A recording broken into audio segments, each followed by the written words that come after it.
Hey everyone, it's Connor here from Durham Hearing Specialists. I hope you're doing well and welcome back to a very interesting case. This is quite different. This isn't going to be a beautiful, lovely ear cleaning video.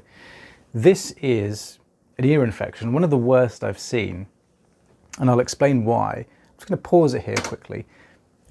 So, I mean, even if you don't work in healthcare and you don't have any sort of medical, biological training, you can clearly tell that this ear is infected because right there you have lots and lots of pus. Now, you may be wondering why there are bubbles in the pus. It could be that the patient's eustachian tube has been opening and closing. But I think that those are bubbles of oxygen because this patient has done the worst thing that they possibly could have done, and they've applied lots and lots of hydrogen peroxide-based ear drops to this ear. Now, the reason that that's terrible is because there are two gaping huge perforations of this eardrum. So, and that will become clear in a moment as I suction away some of this debris. Now, at the time, I didn't realize that this was suppurative otitis media.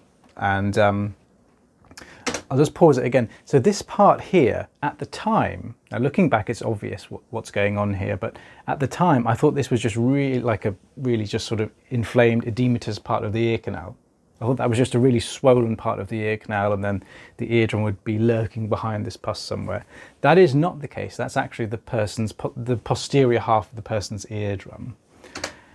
And again, once I kind of remove a little globule of dead skin, you'll be able to see the handle of the malleus more clearly. So just getting rid of some initial discharge and debris. And also you can see the discharge is pulsatile. Can you see that fluid? You know, pulsing in and out of the perforation.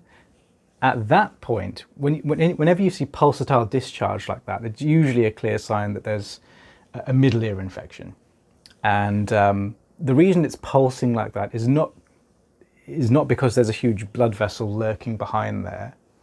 It's just due to the general huge amounts of inflammation and therefore vasodilation of the mucosa lining of the middle ear. So that's why it's pulsing like that. But again, that is usually a very clear sign that this is suppurative otitis media. And suppurative, just to explain that terminology, the word suppurative in the kind of medical sense usually means something to do with pus. So the generation or discharging of pus, and in this case, pus is being generated in the middle ear and then leaking through these perforations. So, and the word is derived from Latin, as most medical terms are, either Latin or Greek, but in this case it's Latin, and it's derived from the word suppuro or supurare, which means pus. So I'm going to pause it again here. So that's the eardrum, what's intact of it, and these two holes here are gigantic perforations, and that right there is the handle of the malleus. So what we have here is an eardrum with two perforations. And you may think, as I did at the time, that this kind of gooey, kind of white portion is just a bit of sort of, you know, mucousy discharge rubbish. Here, I'm just sucking up some discharge. Here you can see that the discharge is actually kind of gluey. So it's, you know, undoubtedly, you know, a soup of dead skin and, you know, mucosal discharge and pus. Yeah, so that sort of white part there, which is separating the two perforations, I thought that was just discharge and muck and things like that, and I was expecting it to be really just one huge perforation, but as I'm just kind of kissing the surface of it, I do actually think that that's intact tissue, living tissue, so I wasn't too keen to actually, you know, poke and prod it that much. So yeah, I mean, that, you know, if that was just discharge, that would have sucked up by now, so I think that is intact tissue there. But, you know, there we have this, you know, heavily inflamed, infected eardrum and middle ear. And just to explain what's going on inside the middle ear. So, you know, your ear canal and eardrum, you know, when you look at it with a scope, what you're really seeing is just ordinary skin, you know, epithelium skin. But then behind the eardrum, there's a cavity inside your skull. And that cavity is lined with respiratory mucosa. So the same type of mucousy tissue that you would find in your nasal cavity and down your throat. And obviously what's happened here, I'm not exactly sure what's caused these perforations. The patient history is a little bit sketchy. He said he has had perforations before, long time ago in the past, but they'd healed up.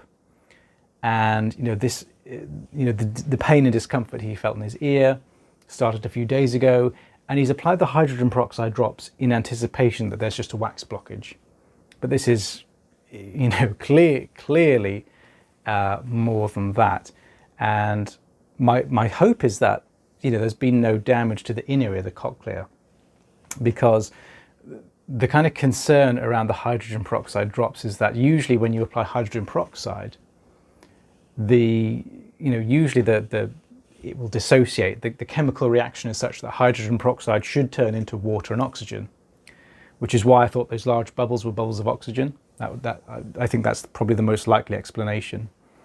But hydrogen peroxide definitely should not find its way into the middle ear, because sometimes it depends how the chemical reaction goes down. But what you can end up with is that the hydrogen peroxide will turn into water, but you'll also then be left with something called a hydroxyl group, which is like an oxygen and a hydrogen atom, and that's what we call a free radical.